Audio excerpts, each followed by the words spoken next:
हाँ तो दोस्तों, इस वीडियो के अंदर हम अरिहंत एकेडमी के आईपीओ के बारे में बात करेंगे और जानेंगे कि इस आईपीओ के अंदर आपको कितना लिस्टिंग गेन मिल सकता है और आपको इस आईपीओ के अंदर अप्लाई करना चाहिए या नहीं। चलिए शुरू करते हैं। तो देखिए, सबसे पहले हम ये जानेंगे कि ये कंपनी क्या काम करती है। तो देखिए, ये जो कंपनी है, ये कंपनी 2007 में ये कंपनी स्टार्ट हुई है, यानी कि ऑलमोस्ट अगर आप देखोगे 14 से 15 साल ये कंपनी को स्टार्ट हुए हो चुके हैं। तो देखिए, जो कंपनी है, कंपनी कोचिंग सर्विसेज प्रोवाइड करवाने का काम करती है। और अगर हम कंपनी के काम की अगर हम बात करेंगे तो मुंबई महाराष्ट्र के अंदर हमें मेन कंपनी का काम नजर आता है।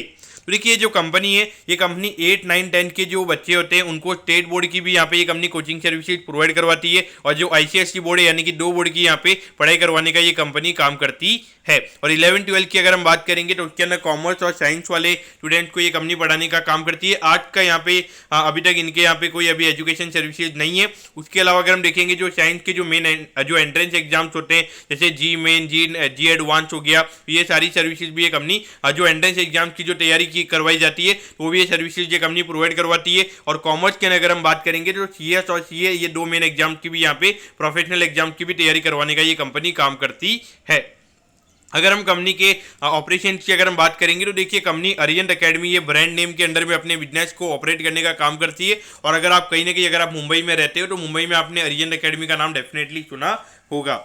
अब अगर मैं उसके अलावा अगर मैं कंपनी की अगर हम ब्रांचेस की अगर मैं बात करूंगा तो यहाँ पे पहले लगभग कंपनी की 8 ब्रांचेस थी। फिर उसके बाद में उन्होंने मैच्योर्स अरिहंत एकेडमी को उन्होंने टेक ओवर कर लिया था। तो उसके बाद में अभी करंटली कंपनी के 14 ब्रांचेस हमें नजर आते हैं। और अभी लगभग अगर हम देखेंगे तो 6000 से भी ज़्यादा बच्चों को यहाँ पे ये कंपनी पढ़ाने का काम करती है उनके 14 कोचिंग सेंटर्स के थ्रू। तो आपको लगेगा कि इतने कम सेंटर्स पे इतने ज़्यादा बच्चे कैसे पढ़ रहे हैं। तो देखिए, अगर आप देखोगे दिन में लगभग 6 से 7 बैचेज होते हैं। तो वहाँ पे हर बैचेज में भी अगर आप देखोगे लगभग 100-150 बच्चे वहाँ पे डेफिनेटली रहते हैं। तो उस पॉइंट ऑफ व्यू से आपने यहाँ पे वो देखना चाहिए।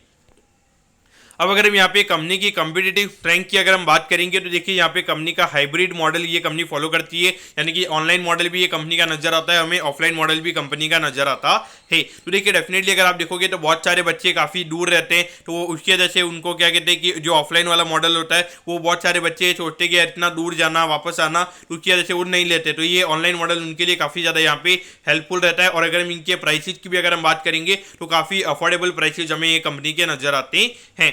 अगर हम मैनेजमेंट टीम की अगर हम बात करेंगे तो मैनेजमेंट टीम यहाँ पे काफ़ी एक्सपीरियंस है। अगर हम फैकल्टीज की अगर हम बात करेंगे तो सारे जो भी क्वालिफाइड जो लोग होते हैं उन्हें ये कंपनी हायर करने का काम करती है। और इनका जो प्रोफेशनल डेवलपमेंट है वो भी यहाँ पे काफ़ी अच्छा है। और उसके अलावा रिजल्ट ओरिएंटेड, यानी कि ऐसा नहीं है कि सिर्फ नॉर्मली जो अच्छे बच्चे होते हैं उन्हें ये पढ़ाने का काम करते हैं, जो वीक बच्चे होते हैं उन्हें भी यहाँ पे ये कंपनी पढ़ाने का काम करती है। अब अगर हम ऑब्जेक्टिव की अगर हम बात करेंगे, यानी कि जो आईपीओ से कंपनी को पैसा मिलने वाला है उसे कंपनी कैसे यूटिलाइज करने वाली है, तो देखिए, नॉर्मली जो डेली टू डेली कैश की रिक्वायरमेंट है तो उसके लिए यहाँ पे कंपनी का आईपीओ आ रहा है। और उसके अलावा जो कंपनी के आईपीओ से रिलेटेड जो एक्सपेंसेस होने वाले हैं वो भी इसी से कंपनी यूटिलाइज करने वाली है। देखिए, लगभग 14-15 करोड़ के लगभग का आईपीओ में कंपनी का नजर आता है। तो ये मान के चलिए कि लगभग 50 से 60 लाख रुपए का यहाँ पे कंपनी का आईपीओ का एक्सपेंस होने वाला है। अब अगर हम कंपनी के प्रमोटर्स की अगर हम बात करेंगे तो देखिए, अनिल सुरेश कपासी और उसके अलावा उमेश आनंद पंगम जी, ये दोनों में कंपनी के प्रमोटर्स नजर आते हैं। तो देखिए, यहाँ पर अगर हम बोरिंग की अगर हम बात करेंगे तो देखिए, पहले 89 लाख के लगभग कंपनी का बोरिंग का नंबर था और अभी ये नंबर हमें 1.27 करोड़ पे नजर आता है। तो देखा जाए तो डेफिनेटली कोई इतना बड़ा बोरिंग का नंबर हमें यहाँ पे कंपनी का नजर नहीं आता है।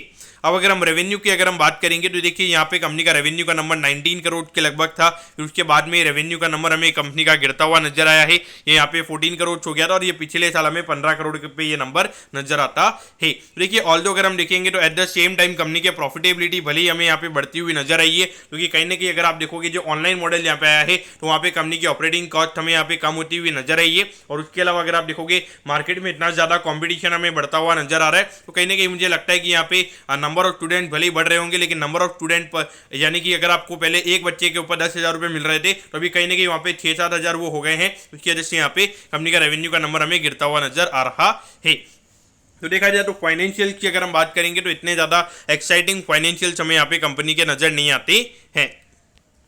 अब अगर हम कंपनी के आईपीओ के डिटेल्स के बारे में अगर हम बात करेंगे तो देखिए, 16 तारीख को ये आईपीओ में ओपन होता हुआ नजर आएगा और 21 दिसंबर को ये आईपीओ में क्लोज होता हुआ नजर आएगा। तो देखिए, अभी जो भी आईपीओ चल रहे हैं, यानी कि ऑल ई टेक हो गया, द्रोणाचार्य हो गया, तो जब तक आपको उन आईपीओ का रिफंड मिल जाएगा तो ये मत सोचिएगा कि उन आईपीओ का आपको रिफंड नहीं मिलेगा।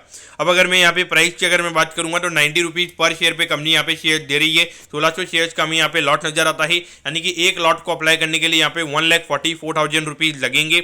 यहाँ पे 14 करोड़ 72 लाख रुपीज का हमें यहाँ पे टोटल आईपीओ का साइज नजर आता है। और अगर हम यहाँ पे रिटेल कोटा की अगर हम बात करेंगे तो 50% के लगभग का रिटेल कोटा हमें यहाँ पे कंपनी का नजर आता है, यानी कि 7 करोड़ 36 लाख रुपीज का हमें यहाँ पे रिटेल कोटा नजर आता है। और एनएससी के एसएमई प्लेटफॉर्म पे ये कंपनी हमें लिस्ट होती हुई नजर आएगी। अब अगर हम यहाँ पे थोड़े वैल्यूएशन पैरामीटर्स की अगर हम बात करेंगे तो देखिए पिछले साल का जो कंपनी का पी रेशियो जो ईपीएस रहा है वो लगभग 4.57 का रहा है। तो उसके हिसाब से अगर हम देखेंगे तो लगभग 20 के पी मल्टीपल पे ये कंपनी का आईपीओ में आता हुआ नजर आ रहा है। अगर हम रिटर्न ऑन नेटवर्थ की अगर हम बात करेंगे तो ऑल्दो रिटर्न ऑन नेटवर्थ का नंबर आपको भी यहाँ पे ज्यादा नजर आएगा, लेकिन अभी यहाँ पे कंपनी पूरा फ्रेश इश्यू हमें यहाँ पे करती हुई नजर आ रही है। यहाँ पे 14 करोड़ से कंपनी का जो इक्विटी है वो हमें बढ़ता हुआ नजर आएगा। तो जो रिटर्न ऑन नेटवर्थ है यानी कि जो रिटर्न ऑन इक्विटी है कंपनी का वो हमें यहाँ पे गिरता हुआ नजर आएगा। लेकिन यहाँ पर अगर हम नेट एसेट वैल्यू की अगर हम बात करेंगे तो ये नंबर सिर्फ 11 रुपीज के लगभग हमें यहाँ पे नजर आता है, यानी कि ऑलमोस्ट जो प्राइस टू बुक वैल्यू के नंबर की अगर हम बात करेंगे तो लगभग 8 टाइम्स के लगभग हमें यहाँ पे ये आईपीओ आता हुआ नजर आ रहा है। तो कहीं ना कहीं देखा जाए तो वैल्यूएशन पैरामीटर्स पे थोड़ा कॉस्टली वैल्यूएशन मुझे यहाँ पे नजर आता है। तो उस पॉइंट ऑफ व्यू से देखा जाए तो वैल्यूएशन कहीं ना कहीं मुझे यहाँ पे कॉस्टली नजर आता है, तो उसकी वजह से थोड़ा डिमांड यहाँ पे हमें कम देखने को मिल सकता है।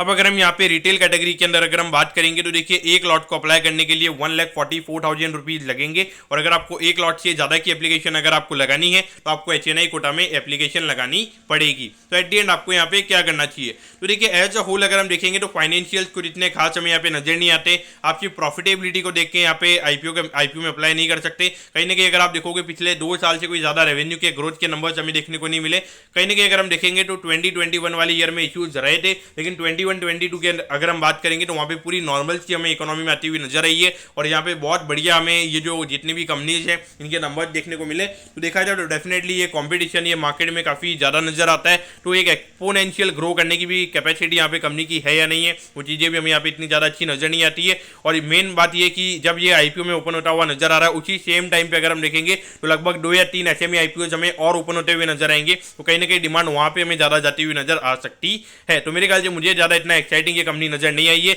मैं डेफिनेटली इस कंपनी को अवॉइड करने की कोशिश करूंगा। लेकिन अगर एट द सेम टाइम अगर ये आईपीओ में अगर 50-60 टाइम का सब्सक्रिप्शन अगर मेरे को देखने को मिल जाता है तो मैं लिस्टिंग गेन के लिए वहां पे अप्लाई कर सकता हूं। दोस्तों मैं होप करता हूं कि अरिहंत एकेडमी के आईपीओ के बारे में आपको सब कुछ समझ में आ गया होगा। और अगर आपको रोज इसी तरीके से एसएमई आईपीओ के अपडेट्स अगर आपको चाहिए तो आप हमारे चैनल को सब्सक्राइब कर सकते हो। अभी लगातार बहुत सारे एसएमई आईपीओ आने वाले हैं, उसके बारे में हम हमारे चैनल पर बात करने वाले हैं। ओके दोस्तों, thank you, have a nice day.